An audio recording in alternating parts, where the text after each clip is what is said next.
ডিম খেতে আমরা সকলেই খুবই পছন্দ করি। ভাতের পাতে কিছু না থাকলেও থাকে কিন্তু ডিম ভাজা। তো আজকে এই ডিমকেই আলাদাভাবে রান্না করেছি। আজকে বানিয়েছি এগ চিলি। অবশ্যই বন্ধুরা রেসিপি ট্রাই করবেন, আশা করি আপনাদের খুবই ভালো লাগবে। রেসিপি ভালো লাগলে চ্যানেলটিকে সাবস্ক্রাইব করে পাশে থাকবেন। তো প্রথমে এখানে আমি 4টা ডিম সেদ্ধ করে নেব।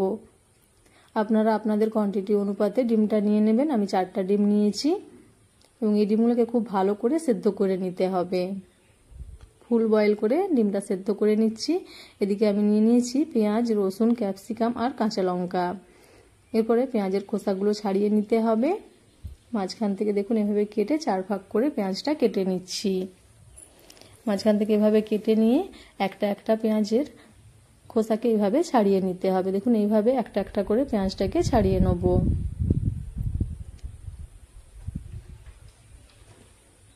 দেখতেই পাচ্ছেন এইভাবে পেঁয়াজটাকে ছাড়িয়ে নিতে হবে। তো সমস্ত পেঁয়াজগুলোকেই এইভাবে মাঝখান থেকে 4 ভাগ করে কেটে ছাড়িয়ে নিতে হবে। তো এইভাবে সমস্ত পেঁয়াজগুলোকে কেটে পরিষ্কার করে ধুয়ে নিতে হবে। এখানে নিয়ে নিয়েছি ক্যাপসিকাম কুচি, কাঁচা লঙ্কা আর রসুন কুচি। এদিকেও ডিমটা খুব ভালোভাবে সেদ্ধ করে ছাড়িয়ে নিয়েছি। এবং ডিমটাকে এইভাবে মাঝখান থেকে কেটে আর একটা সাইড থেকে কেটে নিতে হবে। একটা ডিমের 4 ভাগ করে কেটে নেব। এইভাবে 4 ভাগ করে ডিমটা কেটে নিচ্ছি, মানে একটা ডিমের 4 পিস। তো এইভাবেই 4টা ডিমকে কেটে নিচ্ছি। এই ডিমের মধ্যে আমি প্রথমে ছড়িয়ে দেবো 1 চামচ কর্নফ্লাওয়ার। যেহেতু ডিমটা খুবই মসৃণ, যখন আপনারা এটা ব্যাটারে ডোবাবেন তখন কিন্তু ব্যাটারটা গায়ে আটকাবে না। সেই কারণে প্রথমেই কর্নফ্লাওয়ার দিয়ে কোটিংটা করে নিতে হবে। এভাবে সমস্ত ডিমে প্রথমে কোটিংটা করে নেব। তারপরে এখানে ব্যাটারটা রেডি করে নেব। একটা পাত্রে নিয়ে নিচ্ছি 2 চামচ কর্নফ্লাওয়ার, দিয়ে দিচ্ছি 3 চামচ ময়দা। ময়দাটা দিলে খুবই ক্রিস্পি হয়, সেই কারণে ময়দা দিচ্ছি। দিয়ে দিচ্ছি স্বাদ মতো লবণ, 1/2 চামচ লঙ্কার গুঁড়ো। আপনারা গোলমরিচ গুঁড়ো থাকলেও দিতে পারেন, আমার বাড়িতে ছিল না তাই দিইনি। এরপরে জল দিয়ে ব্যাটারটা রেডি করে নিতে হবে। অল্প অল্প করে জল দিয়ে মিডিয়াম সাইজের একটা ঠিক ঠিক ব্যাটার রেডি করে নেব। যদি খুব পাতলা হয়ে যায় আপনারা এতে আরও ময়দা অ্যাড করে এটাকে ঠিক করে নিতে পারেন। এরপরে গ্যাসের চুলায় কড়াই বসিয়ে দিয়েছি, দিয়ে দিচ্ছি রিফাইন তেল। তেলটা গরম হয়ে গেলে এইভাবে ডিমটা ব্যাটারে ডুবিয়ে তেলের মধ্যে ছেড়ে দিতে হবে। তো এইভাবে সমস্ত ডিমগুলোকে ব্যাটারের মধ্যে ডুবিয়ে তেলেতে ছেড়ে দেবো।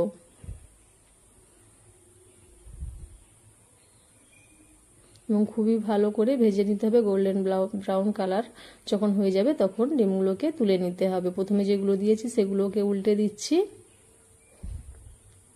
এইভাবে উল্টে পাল্টে সমস্ত ডিমগুলোকে ভেজে নেব। প্রথমে যেগুলো দিয়েছিলাম সেগুলো খুবই ভালোভাবে কালার চলে এসেছে এবং ভাজা হয়ে গেছে, সেগুলোকে তুলে নিচ্ছি। এরপরে যেগুলো রয়েছে সেগুলোকেও খুব ভালোভাবে ভেজে তুলে নিতে হবে।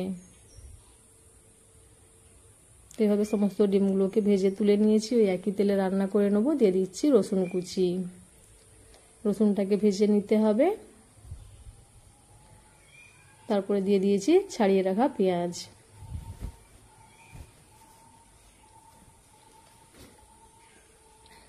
পেঁয়াজটাকে কিন্তু একদম পুরোপুরি ভাজা যাবে না, শুধু সটে করে নিতে হবে। দেখবেন কালারটা একটু চেঞ্জ হয়ে গেলে আমরা বুঝে যাব যে পেঁয়াজটা আধ ভাজা হয়ে গেছে। এভাবে ক্রাঞ্চিনেসটা রেখে দিতে হবে। এরপরে আমি এখানে দিয়ে দেবো ক্যাপসিকাম।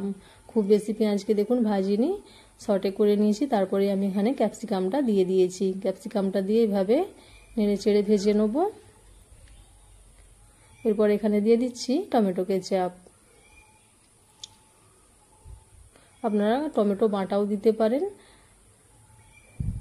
তো এভাবে ভেজে নিয়ে দিয়ে দেবো এখানে 1 চামচ সয়া সস।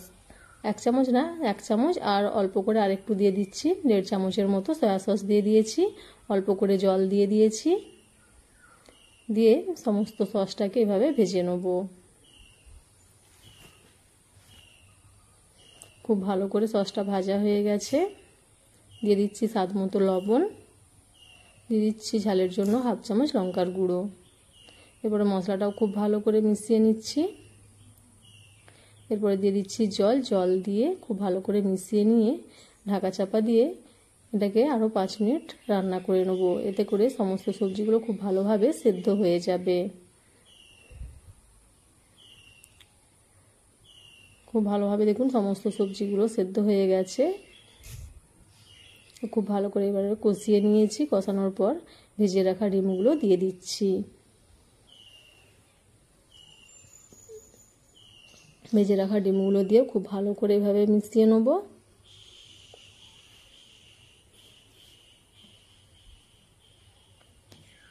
খুব ভালো করে এভাবে মিশিয়ে নেওয়ার পর এখানে আমি দিয়ে দিচ্ছি একটা বাটিতে হাফ চামচের মতন কর্নফ্লাওয়ার জলে গুলেছিলাম, সেটাই দিয়ে দিচ্ছি।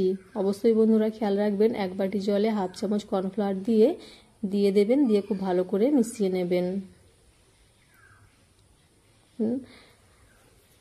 কর্নফ্লাওয়ারটা দিয়ে খুব ভালো করে মিশিয়ে নিচ্ছি। দিয়ে দিচ্ছি ওপর থেকে কাঁচা লঙ্কা। এটাকে আরও 2-3 মিনিট ফুটিয়ে নিয়ে আমার এটা সার্ভ করার জন্য একদম রেডি। খুবই সুস্বাদু একটা ডিশ আপনাদের সাথে শেয়ার করেছি। আশা করি আপনাদের খুবই ভালো লাগবে। এইভাবে অবশ্যই বন্ধুরা রেসিপি ট্রাই করবেন, লাইক করবেন, কমেন্ট করে আপনাদের মতামত জানাবেন। চ্যানেলটিকে সাবস্ক্রাইব করে পাশে থাকবেন। দেখা হবে নেক্সট ভিডিওতে। Thank you for watching.